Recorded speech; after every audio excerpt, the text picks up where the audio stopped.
Mano Tanti, son dernier look très critiqué, elle pousse un sacré coup de gueule.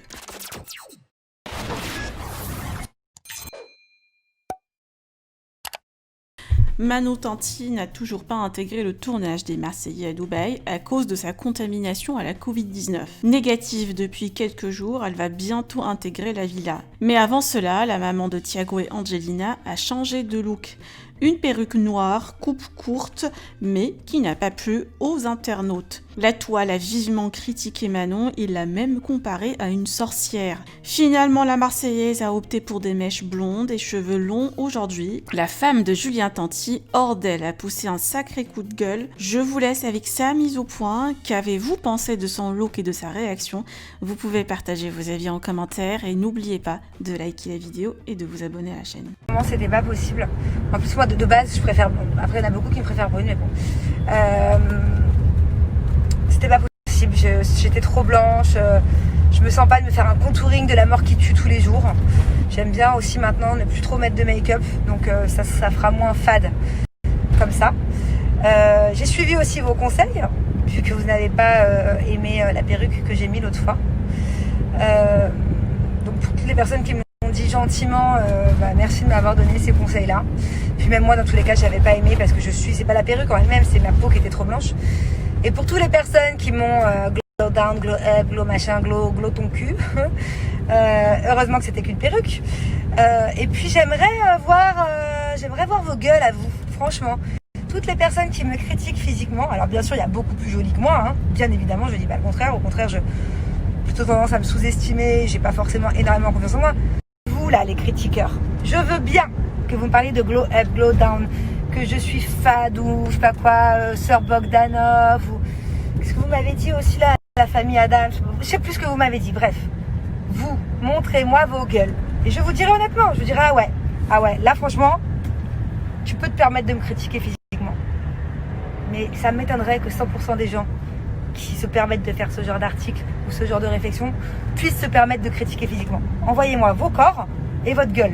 Vous oubliez que j'ai 31 ans et que j'ai eu 2 enfants. Donc, faites la comparaison entre vous et moi.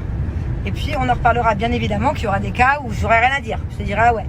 Bon, toi, c'est ta façon de voir les choses, t'aimes critiquer, mais physiquement, il n'y a rien à dire. Ton visage, ton corps, c'est bon. Critique, c'est ton kiff, critique. Mais pour le reste... rigolons, allez-y, rigolons. Que toutes les personnes qui me critiquent physiquement m'envoient leur profil. Puis on va comparer si vous voulez. Mais moi j'aime pas critiquer, c'est ça le problème, c'est que moi je peux insulter. Attention, moi quand je m'embrouille par exemple, j'insulte. Mais je vais pas dénigrer une personne. Parce que je sais à quel point ça peut faire mal. Je sais à quel point une personne, demain, vous m'envoyez vos profils, tous les haters là. Et qu'il y a une personne que je vais terminer, et ça va lui rester psychologiquement. Et j'ai pas envie parce que on est tous des êtres humains et on est tous censés se pousser vers le haut et pas se dénigrer, se faire du mal. Je trouve ça complètement bidon. Comme je vous le disais, même moi je peux avoir des complexes, surtout maintenant que j'ai eu mes 2 enfants, je vieillis. Je sais pas, je comprends pas. Heureusement que ça ne m'atteint pas. C'est-à-dire que vos trucs là, de la perruque, par exemple, je me suis tapé une barre de rire avec ma grand-mère pour vous dire. Donc heureusement que ça m'atteint pas. Moi j'ai l'habitude, les réseaux, ça fait maintenant combien de temps que j'ai fait ma première émission de télé? 7 ans, 8 ans? Je sais plus, 8 ans, ouais, plus de 8 ans. Plus de 8 ans, en 2013, je sais plus c'était quand. Mais heureusement, j'ai l'habitude. Mais imaginez, ça me touche une seule seconde. C'est quoi le but? C'est de faire mal? Je comprends pas, en fait. Je comprends pas comment on peut faire mal à quelqu'un. Je comprends pas. Enfin, mal. À la limite, je suis ta pire ennemie. T'es là, tu me critiques, ok. Mais on est à travers des réseaux sociaux. On se connaît pas personnellement. Une fois, j'ai fait l'erreur. Parce que oui, c'était une erreur, mais j'ai été piquée, ça m'a fait mal. Il y a 1 an et demi, il y avait une femme qui m'avait écrit des très grosses méchancetés sur mon physique et sur mon fils. J'avais pété les plombs.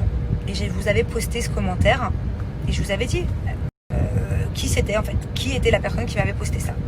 Et bien cette personne-là, je crois le jour même, elle avait complètement supprimé son compte Insta, je crois qu'elle est partie des réseaux, tellement elle n'a pas supporté de recevoir les mêmes critiques.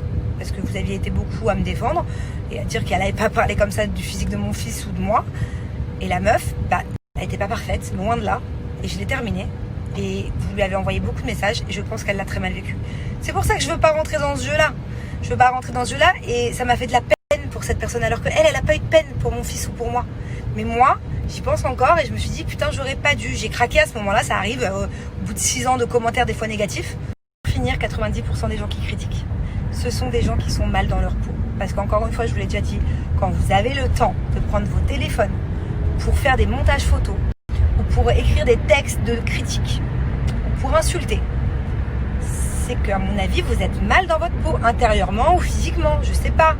Mais moi, j'ai pas le temps d'aller critiquer quelqu'un que je trouve pas joli, ou alors que je trouve con, ou peu importe. Moi, à la limite, si je dois mettre des commentaires, ils vont être positifs. Vous m'avez déjà vu mettre un commentaire négatif? C'est vraiment avoir que ça à faire. Et du coup, c'est vous que je plains. C'est pas moi que je me plains. Moi, ma vie, j'ai pas le temps de faire ça. C'est votre vie que je plains. C'est vous intérieurement, aller voir un psychologue, franchement. Par exemple, pour moi, la plus belle femme au monde, c'est Angelina Jolie.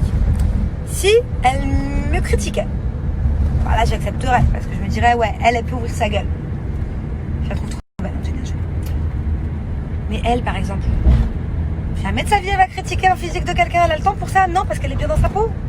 Donc je pense que la plupart des gens qui critiquent, que ce soit moi ou tous les autres influenceurs ou même à l'école, les personnes qui vont venir vous critiquer, c'est que généralement elles sont mal dans leur peau, dans leur slip.